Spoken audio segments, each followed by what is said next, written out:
Good day po mga bayang karerista. May 28, 2025, Wednesday at Metro Turf Club.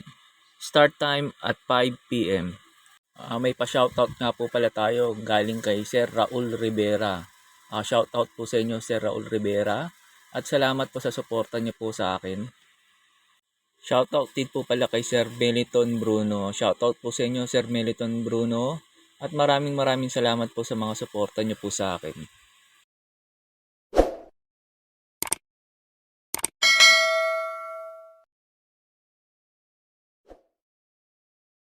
Sa race number 1 na po tayo. Pampremera ko po yung Di Banderang Kabayo. Numero 8, Boy Hulo. Last run nito, pangalawa sa Bugaw. Pero maganda rin naman preba niya, nasa 1.29.8 yata yun. Pero may in-upload ako nito pagkatapos ng info ko dito sa race number 1, yung first official run niya. Kung saan nanalo si Most Wonderful, doon pumang-apat naman siya. Ang preba niya rin din doon, 1.29.4. Panigundo ko po yung numero 3, Flying Clay. Ito sakaing habulin ni Toyok Maxing si Boy Hulo sa unahan. Sa tingin ko po ito makakapanood ng bakbakan nila. Numero 3, Flying Clay. Kaya po sa race number 1, pampremera ko po yung numero 8, Boy Hulo. Panigundo yung numero 3, Flying Clay. They're up. All in front is second by Boy Hulo. Most wonderful. Moving up and will now nail win. And followed now by West Saratoga. And as they leave the shoot now, nail win takes up the running. Followed by Boy Hulo. Most wonderful. Moving up West Saratoga now for the outside. 7 lengths away in fifth now is most trusted. Then followed by Nalibunan. Moving up now is Houdini, but it's still Neo Win with 2 lengths leader, followed by Boy Hulo. And running in third is West Saratoga. Then in the middle now is Most Wonderful, but it's still Neo Win. As they round apart turn, followed by Boy Hulo. Here comes Most Wonderful, moving up now in the middle. And towards the last 400 now, Most Wonderful, followed by Neo Winner. And Boy Hulo on the outside, 5 lengths away now is Trusted One. And final turn now is TL Most Wonderful racing on the outside. Is Most Wonderful moving up now is Trusted One. Nayo Win and Boy Hulo. Here comes Gold Hanaya. But is still the top favorite, Most Wonderful, and Trusted One. And at the line is Most Wonderful. Just got there, our Trusted One, Gold Honey, Boy Hulo for fourth. Race number 1 is over and we have the favorite, Most Wonderful, wins the race over. Sa race number 2 na po tayo. Numero 8, Grand Majesty, para po sa akin, sosoloin ko na po ito. Tingin ko po kasi sa race number 2 na to, maraming mabibilis tulad nila Golden Silver, Galloping Ghost, Axis Deviation, Freddy's Cutie. Kaya sa tingin ko po itong numero 8 na to, makakapanood ng bakbakan to. Tapos maganda pa position niya ngayon, last to enter. Tingin ko po makakasabay kaagad to sa mga mabibilis. Kaya po sa race number 2, itong numero 8, Grand Majesty, para po sa akin, sosolohin ko na po ito.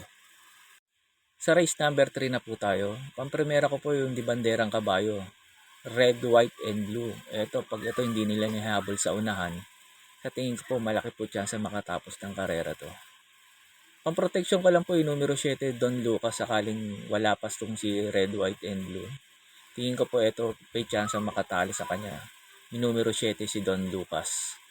Kaya po sa race number 3, pampremera ko po yung numero 5, Di Banderang Kabayo, yung Red, White, and Blue. Manigundo yung numero 7, Don Lucas.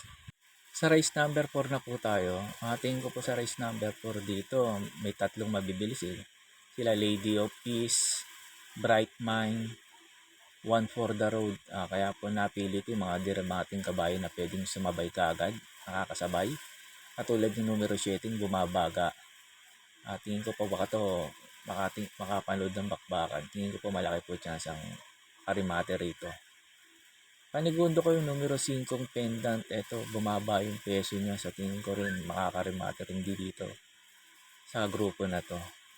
Pantersero ko po yung numero 4, Bright Mind. Sakali naman makuha niya kagad yung bandera kay One for the Road. Sa tingin ko po, malaki po rin chance nitong manalo dito. Kaya po sa race number 4, pampremera ko po yung numero 7, Bumabaga. Panigundo yung numero 5, Pendant. Pantersero yung numero 4, Bright Mind. Sa race number 5 na po tayo. Pampremera ko po yung numero 3, na di banderang kabayo, si Glenda's Magic. Ito sakaling hindi habulin ni Sunny Nature to sa ni Golden Jaraywa. Sa tingin ko po malaki po chance makatapos ng karera to. Panigundo ko po yung numero 2 na dirimating kabayo, Misha. Ito sakali namang habulin nila Golden Jaraywa at ni Sunny Nature si Glenda's Magic. Sa tingin ko po ito pwede makarimata yung numero 2, Misha. Pantersero ko po yung numero 1, Golden Jaraywa. Ito maganda tinakbo nito nakaraan, kalahat legs, nakasabay ka agad. Sa tingin ko po malaki rin po chance nito manalo rito. Kaya po sa race number 5, pampremera ko po yung numero 3, Glenda's Magic. Panigundo yung numero 2, Misha. Pangtersero yung numero 1, Golden Jaraywa. Sa race number 6 na po tayo. Pampremera ko po yung numero 3, Beltuna. Ito maganda lang isalida nito kahit maiksi ang karera. Sa tingin ko po pwede makarimate rito itong numero 3, Beltuna. Panigundo ko po yung numero 7, Boss Ako Naman. Ito sa tingin ko naman aabangan niya lang si Winter on Fire sa unahan. Tingin ko o kunin niya kaagad yung bandera. Sa tingin ko po malaki chance makatapos to ng karera. Pagtersero ko po yung numero 4, Sabawani. Ito sakaling maglutyahan si Winters on Fire at Boss Ako Naman. Tingin ko ito makakanood ng bakbakan. Si Sabawani. Kaya po sa race number 6, pampremera ko po yung numero 3, Beltuna. Panigundo yung numero 7, Boss Ako Naman. Pangtersero yung numero 4, Sabawani. Sa last race na po tayo. Bago nga po pala magbigay ng info ko sa last race, makikiusap po ulit sana ako sa inyo na sana po mag-subscribe po kayo sa YouTube channel ko. At pakitap na rin po yung notification bell para updated kayo tuwing mag-upload po ako ng mga videos ko and tips. Arnel Racing Tips, maraming salamat po.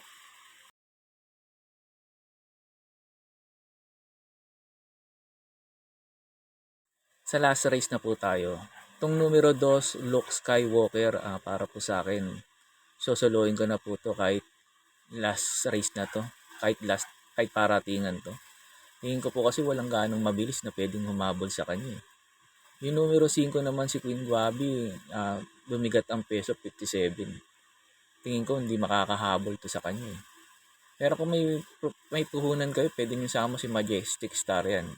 Si Queen Gabi, Mustang Sally. Pero para sa akin, itong numero 2, Luke Skywalker, susuluhin ko na po. Lalo na't mananalo si Beltunan sa race number 6. Sa tingin ko po, baka ilabas na talaga ito ng connection ito.